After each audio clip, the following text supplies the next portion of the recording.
Welcome in everyone to Flyover Footy, presented by Noble Ice Vineyards. My name is Matt Becher, excited to be back for another show between matches, or in this case, back to the midweek look at City news and notes from the beginning of the week training sessions.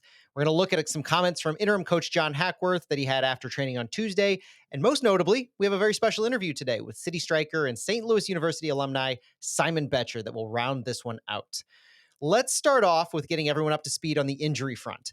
City returned to training for the first time this week on Tuesday, and it offered our first glimpse at the post-Leagues Cup roster that will head into Portland on Saturday to resume MLS regular season play. Let's touch on every player who's had a little bit of a question mark around their availability.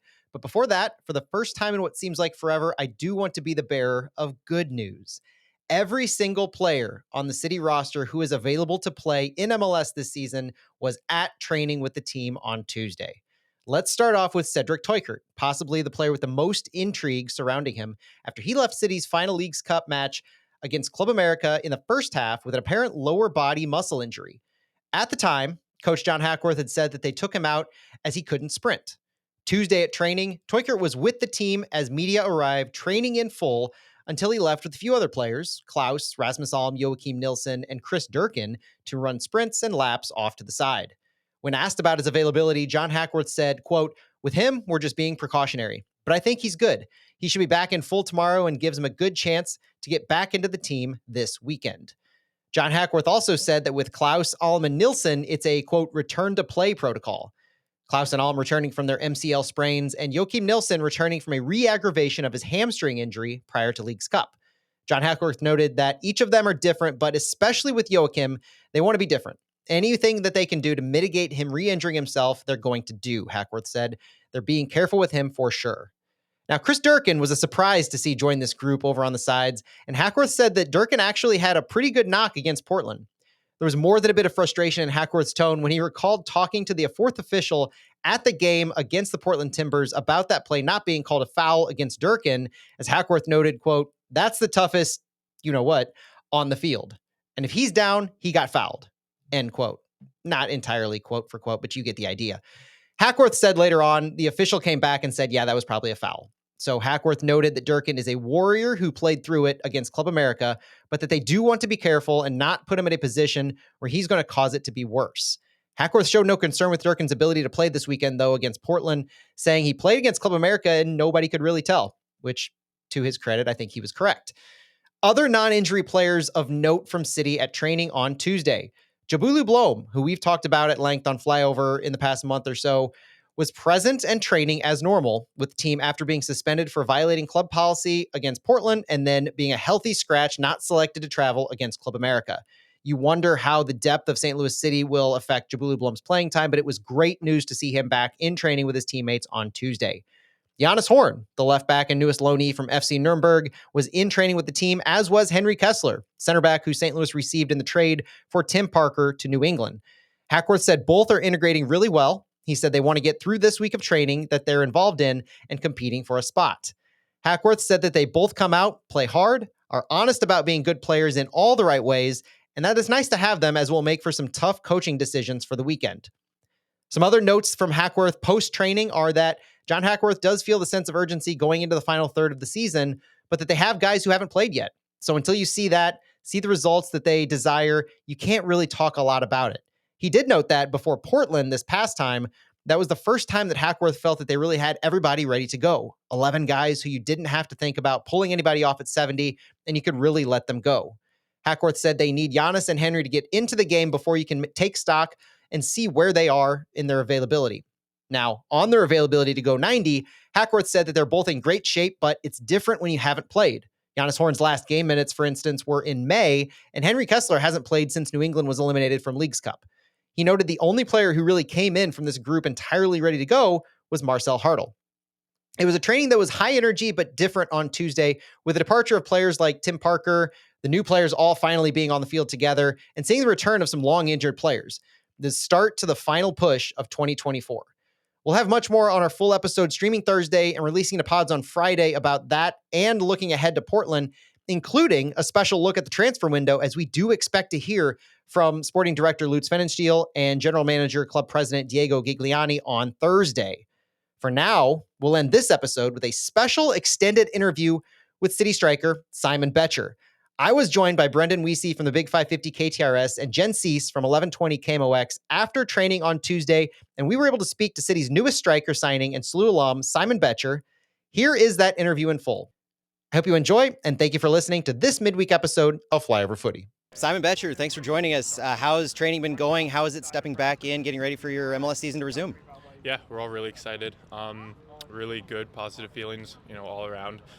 So yeah, excited to get back after it in MLS play, and feels like a long time since we played. But yeah, no, really excited. How has it been sliding back into St. Louis? You guys have been traveling. What's it been like? Family, friends? Have you gotten back to SLU?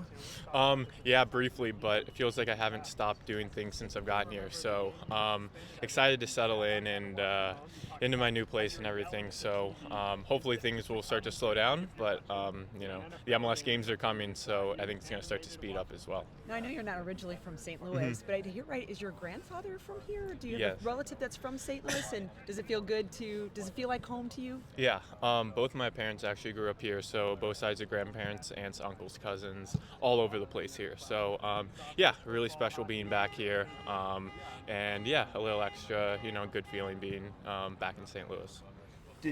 When you're at SLU, Simon, does it ever cross your mind that something like this was possible? Obviously, the St. Louis expansion process was underway. You guys are having an amazing season with the Billikens at that time. Was that ever something that you let into your mind, like, wow, maybe I could even continue my pro career here? I think actually it wasn't something that was in my mind, just because when we were there, the stadium was still being built, and I knew it was going to be a little bit past my draft time. But as just the time went by, all of a sudden, like, it was here, and I was playing in Vancouver and then playing here, and when I came here with Vancouver, it was like, if I can say it, holy shit, like, it's all here, because I left and it wasn't here, and I came back and it was all here, and obviously, the city was fantastic around it, and I think seeing, like, just how behind the city was, when I came here, it was like almost eye-opening. But no, it really wasn't something I focused on, and then when I came back, I was like, wow, this is real. It's like, it's huge. So yeah. You mentioned your start in Vancouver. How beneficial was that for you to get off to such a fast start in your MLS career, and it just almost inform yourself that, yeah, this is a league I can thrive in? Yeah, I think that's almost exactly it. You want to prove to yourself every day in training, and when you get the opportunities in games that you can play there, you want to prove it to yourself and you want to prove it to everybody. So I think having that good start kind of showed myself and a lot of people that this is somewhere I belong and this is somewhere I can be successful. So yeah, every day just trying to continue to build on that and continue to prove that.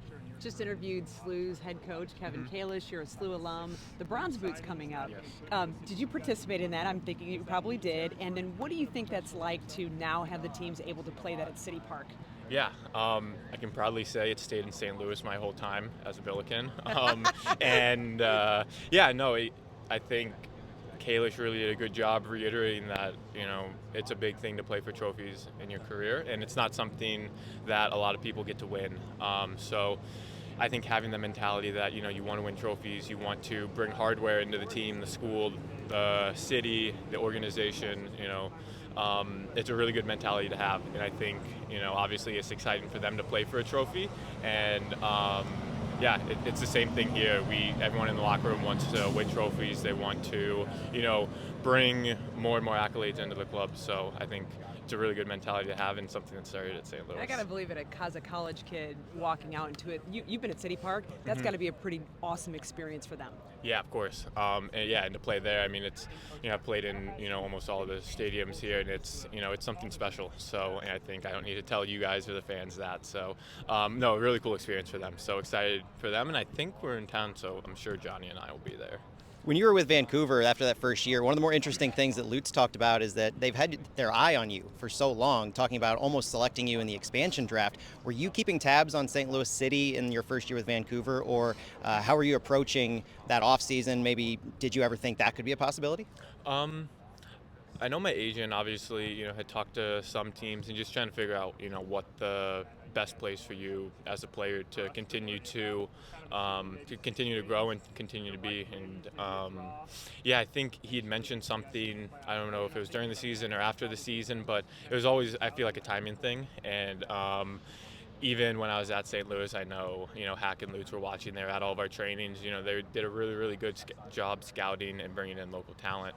So, yeah, it was something that it felt like never really lined up. And, when the opportunity came around this time, it almost was perfect, like the way it lined up. So, yeah, it's funny how things work out that way, but obviously really happy, and I think it's a really good place for me to continue to grow. When did those conversations kind of reemerge? Were you in conversations with Lutz while you were with Horsens, or was this more over the summer?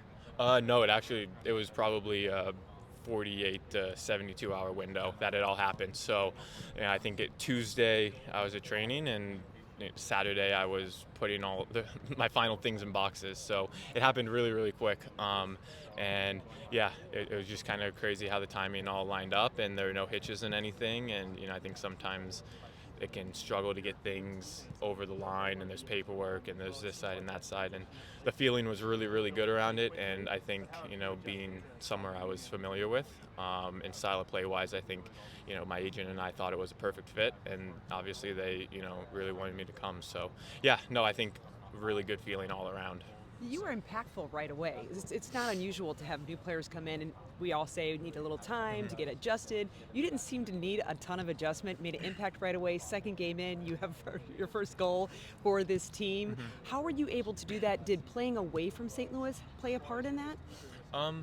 I think it's, just something I try to work on all the time is, just trying to stay ready, putting everything into trainings, putting everything into games, and just keeping the mentality that, whenever I'm called upon or whenever I'm needed, I'm going to try to just give everything. And I think, it worked out pretty well when I was in Vancouver. And yeah, I think it's just something that I try to focus on. It can be pretty difficult. And in the sport, nothing's really guaranteed. You're in the lineup, you're out of the lineup, there's injuries, there's this, there's that. So yeah, I think it's just something that, you just want to try to hit the ground running wherever you are. So I try to keep myself as mentally and physically prepared as I can. And luckily, it was a really seamless transition, which was great. Simon, have you had the experience before of not only being new yourself, but also having multiple other new pieces trying to fit in? That, I don't know if complicates the right word, but it's got to be a different kind of experience for someone like yourself. Yeah, definitely.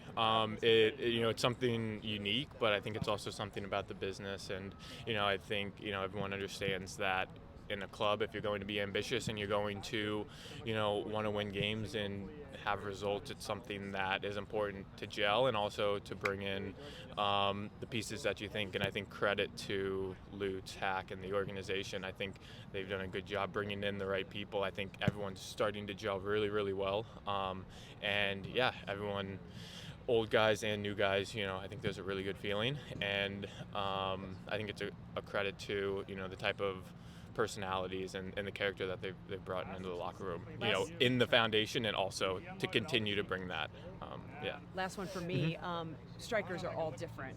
Some are combination play strikers. Some are run into space strikers. When you're playing your game your best, what kind of things are you doing? What kind of striker do you consider yourself to be? Yeah, I like to be a nuisance. I like I don't know, I like pressing. I like to hold the ball up, and then obviously getting into the box and getting into really good positions. And yeah, I think, I can kind of get in behind, and I think I have good timing in my runs, and I can find good spaces, but also drawing fouls and kind of doing the I can't think of the word, but kind of doing a little bit of the dirty work. But as well, I love scoring goals. I love getting into good spots, and who doesn't? So yeah, hopefully, a little bit of that. That's all striker talk. Yeah, exactly. Yeah, well, you came into here in a unique time for St. Louis City. Obviously, John had just taken over as head coach. They're kind of working on getting the best out of everybody. New players arriving. How would you say you've seen this system be employed? How's Coach Hackworth really developed this pressing system, and what has he asked you to do in leading that? Yeah, I think, he wants us to be pretty comprehensive. He doesn't want us to be a one-dimensional team in that sense. He wants us to be a team that can press and that can really win balls high up the field and be really dangerous. And I think you can see that we've done that in the Leagues Cup games, but also be a team that can break you down through the middle. We can break you down wide, a team that can play through you, that can keep the ball. And Yeah, I think it's going to take time, and I think it's going to take time doing it in 60 minutes, 70, 75, and then putting in complete performances. But I think we've saw really, really good stretches, and yeah, I think we just want to be comprehensive. We want to be a team that can hurt you in a lot of different ways and with a lot of different people. So I think, yeah, it's exciting. Once we get to full strength, we're going to have a lot of pieces that can hurt teams, and I think we can play in a lot of different ways and hurt teams in different ways. So, Simon, the possibility, I guess the math to make the playoffs, you guys have work to do, but is it equally as exciting to know that every game kind of trying to get to that point is going to feel like a playoff game? There's going to feel like there's urgency every time you guys step out there for the next several weeks. yeah, definitely. I think that we have a really good feeling about ourselves. So I think obviously you have to take it one game at a time, but I think it starts 3 points at a time. So, I think having the confidence that we've kind of picked up in Leagues Cup and bringing that into Portland, I think, a team that we're familiar with just playing, but also it's going to be a different game in Portland. So, yeah, I think we're confident, but I think the big thing is just making sure that we can bring that comprehensive performance for 90 minutes on the road. So, yeah, yeah. You have to have the intensity. My last question. You have to have the intensity and the determination on the field, but you also have to have a little fun. You're not the only Becher who's been scoring goals here in St. Louis. So have you talked with Ryan on what you guys are doing, and is there any friendly competition going on? No, not a friendly competition, but it's a good idea. But no, obviously great. Being in the building with so many guys I'm familiar with, and of course Ryan doing really well. And he obviously had nothing but great things to say when I was talking to him. And yeah, just really excited to both of us. You never really know where you'll end up in your career. In a similar way, kind of with Johnny. Just enjoying crossing paths and being at the same place at the same time. And yeah, really happy for him. And maybe I'll have to put into a little friendly competition or something. Awesome, Simon Becher. Thank you so much. Nice. Yeah.